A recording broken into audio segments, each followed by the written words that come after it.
O debate do Estúdio 4 desta semana aproveita a carona na greve dos caminhoneiros para analisar as manifestações consideradas independentes e cada vez mais comuns no Brasil. E aproveitando a deixa aí do presidente da OAB, Dr. Alexandre Gehlen, professor Ivan Dourado, em 2013 as manifestações também não tinham uma identidade, os grupos não gostariam que partidos políticos ou identidades políticas participassem, se tornaram agressivas na rua, não é? Houve mortes, não é? Pessoas feridas, enfim. Este ano, agora com a greve dos caminhoneiros, a coisa parece que não é diferente. Em Porto Alegre, na segunda-feira, houve na região metropolitana um confronto entre a Força Nacional e alguns caminhoneiros que se negavam a deixar a BR-116.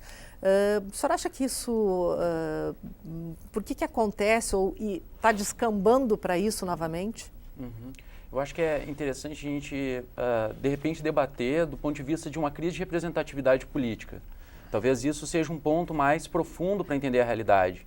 Eu acho que, primeiro, e eu acho que isso é importante deixar claro, toda opinião é ideológica e tem um posicionamento político. Não existe neutralidade em opinião. Mesmo que eu diga que não sou de partido nenhum. Não importa, o teu posicionamento é sempre ideológico, sempre político. A questão é tu ter consciência das tuas próprias contradições do teu discurso. A não ser que a gente comece a utilizar autores aqui para referenciar o que a gente está falando. Aí a gente vai ter um embasamento científico. E outra coisa, eu acho que é interessante pensar que o gigante não acordou. Esse discurso já estava presente nas manifestações das lideranças estudantis ou dessa próxima geração que estavam na rua em 2013. E agora volta à tona dizendo que o gigante acordou. Pelo que eu estudo de movimentos sociais, o gigante nunca dormiu. O que a gente pode discutir é que agora existem outros setores que antes se conformavam com o voto e com a luta interna, de repente dentro dos próprios sindicatos, e agora buscam a mobilização externa. O que eu gostaria de discutir aqui é que eu poderia escolher pontos específicos também para dizer que teve avanços nesse último governo, mas eu acho perda de tempo.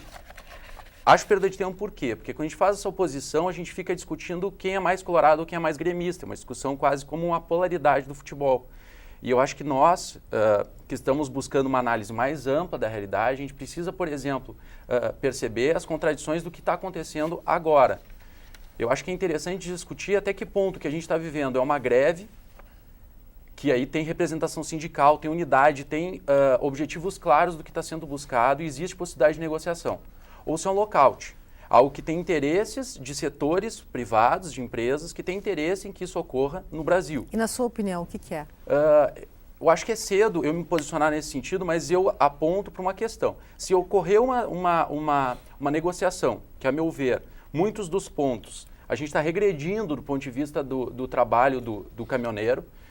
Diga-se de passagem, eu nunca vi na história desse país, depois de uma greve, a gente ter recuo de direitos. Vamos pensar, por exemplo, a quantidade de benefícios que foram concedidas e que muitas delas beneficiam as empresas e não o caminhoneiro. Porque se tu aumenta a jornada de trabalho, claro que a gente entende que no Brasil a gente tem dificuldade de pontos de paragem para que eles possam descansar.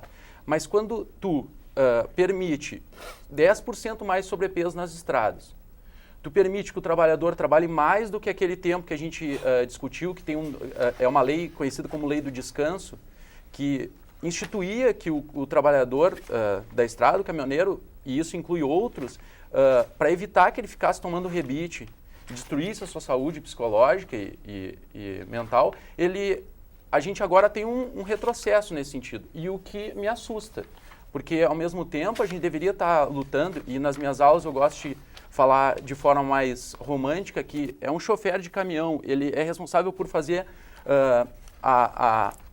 fazer a economia circular e os produtos circularem dentro do país. Muitos de nós, quando vamos no supermercado, a gente não imagina quantos caminhoneiros estavam envolvidos nesse trabalho. E aí, no momento em que a gente defende uma mobilização, eu acho que é legítimo a gente ir para a rua, é o princípio de uma democracia tu ir para a rua lutar pelos teus direitos, existem pessoas que simplificam a realidade dizendo que está tudo horrível, o povo está na rua porque acabou, e aí os mais apressados que vão nesse discurso falam em impeachment e nem sabem muito bem explicar as consequências de um impeachment. Então, para mim, isso é uma simplificação grosseira, algo que é importante que a gente entenda de forma mais ampla e que a gente consiga entender as contradições do que está acontecendo hoje no Brasil.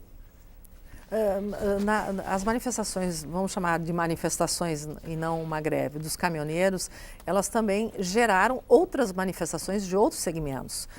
O comércio, por exemplo, em Passo Fundo, fechou para apoiar esse movimento na última semana.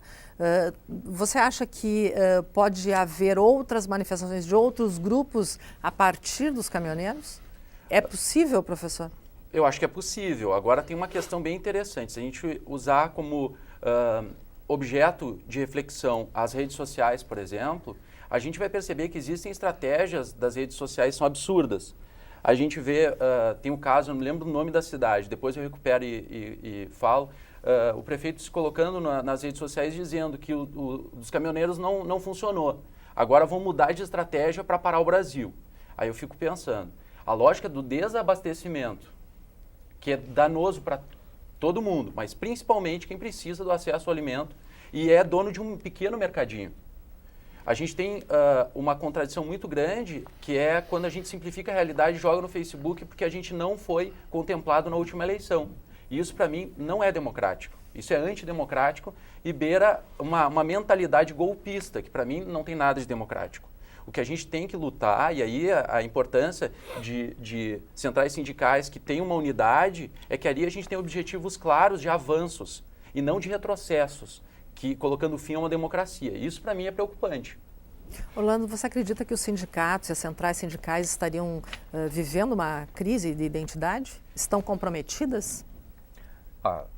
Mais diretamente na tua resposta, nós temos já o próprio surgimento da CSP com lutas e de outros movimentos, né, que nem o movimento do Passe Livre, ANEL e outros movimentos estudantis de opressões que estão surgindo, tem a ver com isso. Né, que o movimento sindical e popular histórico dos últimos 20 anos, eles foram aparelhados para o governo, se institucionalizaram e perderam a independência política frente os 12 anos do governo PT. Concordamos numa coisa, pelo jeito. Depois conversamos aí.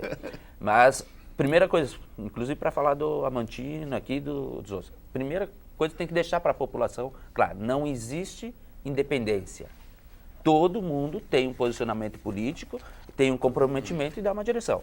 Se hoje os caminhoneiros entrarem em movimento, amanhã eles estão se direcionando para um lado. Eles estão beneficiando um setor ou outro. Então, hoje, não existe mais independência dos caminhoneiros. É utopia dizer que os movimentos são independentes. Algum lado tu está movendo, algum lado tu está beneficiando. O que nós estamos vendo hoje, especificamente aqui dos caminhoneiros do comércio, é um setor da pequena burguesia, tá, que está descontente com o que está acontecendo, como no Paraná, com um movimento muito maior que é dos caminhoneiros, mais de 50 mil funcionários públicos, professores em greve, fazendo mobilizações, como em São Paulo, a GM teve 2 semanas de greve, são mais de 10 mil trabalhadores em São José dos Campos que lutaram contra as demissões. Então existe no Brasil inteiro várias mobilizações, mas não só da pequena burguesia, dos setores da classe trabalhadora. E o que tem que deixar bem claro aqui, a própria fala do Amantino, quando ele diz a questão da inflação, do tarifaço, é a classe trabalhadora que está pagando com a questão da inflação, com o aumento de juros, e ela está descontente com isso. Né? E aí surge o grande problema. Até pouco tempo, o PT era a expressão, né? Não é mais isso. Então, esses setores estão indo à luta, ainda não tem uma direção, e só para deixar bem claro, o que estamos colocando aí, né? As saídas econômicas para isso tudo não tem representatividade, seja pelo governo que está, seja pela oposição de direita que perdeu as eleições, porque a saída deles é a mesma coisa. Aí estão propondo um golpe, ditadura, coisa assim, mas ninguém está propondo uma ditadura do proletariado, coisa assim. Se estão propondo uma ditadura que tenha por trás setores da burguesia, a saída é a mesma, que é atacar e tirar direito dos trabalhadores. Então, o que a gente vê? O trabalhador está indo para a rua e, por enquanto, ele ainda não tem uma direção legítima da classe que realmente leve ele para uma situação consequente, né? De derrotar aqueles que hoje estão Pois é, mas pregando... Orlando, esse descontentamento ele não deveria ter sido manifestado em outubro nas eleições? Bom, em outubro teve todo um processo, né, de eleições que se gerou toda uma situação de marketing, que inclusive a Dilma e os seus marqueteiros tiveram o primor de tentar dizer que a Dilma era a esquerda, que defendia os trabalhadores e que a Aécio, né, ia piorar toda a situação. Qual que é o descontentamento e todo o, vamos dizer, que caiu a cortina depois dessa eleição? Que aquilo que a Dilma disse que não ia fazer, que o Aécio ia fazer, ela está fazendo o que o Aécio fez, né? Então é isso que nós estamos dizendo. Os trabalhadores e setores da pequena burguesia, né, estão indo para a luta contra o tarifaço, contra juros, contra a retirada de direitos, mas alguém aqui é capaz de dizer se o Aécio está dizendo que faria diferente?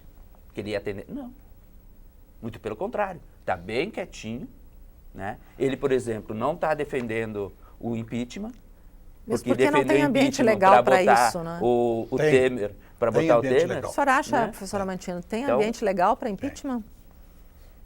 Eu poderia brincar com meus colegas debatendo. O que a gente não pode é pregar a falsa ideologia para a população, dizer que vai acontecer uma coisa que não vai. Então, isso vai acontecer, por que grande parte das pessoas hoje que estão nessa questão do dia 15 estão caindo fora? Porque começaram a ver, estudar, ler as coisas, entender que a saída do impeachment... Vocês estão chamando um movimento para o dia 6. Dia 6 e dia 12. Dia 12. Dia 15 não. Vocês não participam do movimento do dia 15. Dia 15 é nós da direita golpista. E por que tem ambiente para impeachment? Porque ela era ministra da Energia, presidente do Conselho de Administração da Petrobras, segundo um advogado, que é um dos advogados mais versados em questões de corrupção, Modesto Carvalhosa, o Conselho de Administração da Petrobras cometeu crime de responsabilidade. Há outros também. Depois de ter sido demitido o tal Cerveró, por desvios ou por malfeitos, como a presidente chama, ela se recusa a falar na palavra crime, ela chama malfeitos, ela própria, em 2011, reconduziu o Cerveró a uma importante direção da Petrobras. De novo, um crime de responsabilidade.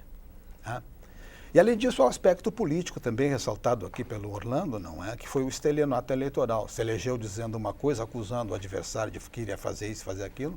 Aliás, ela própria, no fundo, é por isso que a presidente Dilma não apresentou programa durante a campanha. O programa dela era o programa do Aécio. Eu queria fazer alguns comentários aqui. O dela agora é do Aécio. Sim, para ver esse discurso, para ver o grau de esquizofrenia, de hipocrisia desse governo.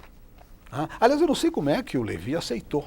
Professor, antes do senhor fazer os comentários que o senhor, eu vi que tem anotado aí, só para encerrar esse bloco, doutora Alexandre, o senhor acha que há ambiente legal para impeachment? Só para a gente fechar esse eu discordo um pouco do meu colega, o professor Antônio. Tecnicamente, eu penso que não, nesse momento. Porque ainda não há eu penso que o impeachment, nesse caso, ele deveria ser dado um crime de responsabilidade enquanto presidente da República, né, e não em atos anteriores. Pode ser que aconteçam essas provas, que venham à tona, eventuais provas na questão de improbidade administrativa, né, e questões de responsabilidade no cargo de presidente da República. Não vejo que tenha, eu estou falando do lado técnico-jurídico, né, ainda base jurídica para um impeachment, mas até o momento teremos que ver mais a seguir, né? O que pode ainda... Não teria nem apoio no Congresso, né? Porque o governo tem maioria. Não tem lado político, não tem situação, acho que a situação política não está pronta para o impeachment.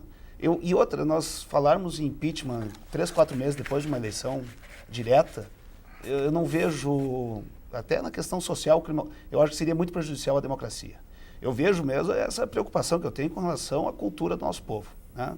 Que nós não amadurecemos ainda a forma de votar. Certamente a maioria não sabe nem qual deputado votou, né? Exatamente, e aí que eu digo que me preocupa muito a falta de liderança no nosso país. Tá certo. Porque as lideranças que não focam essas manifestações. A gente vai fazer mais um intervalinho e retorna em seguida para o último bloco do programa.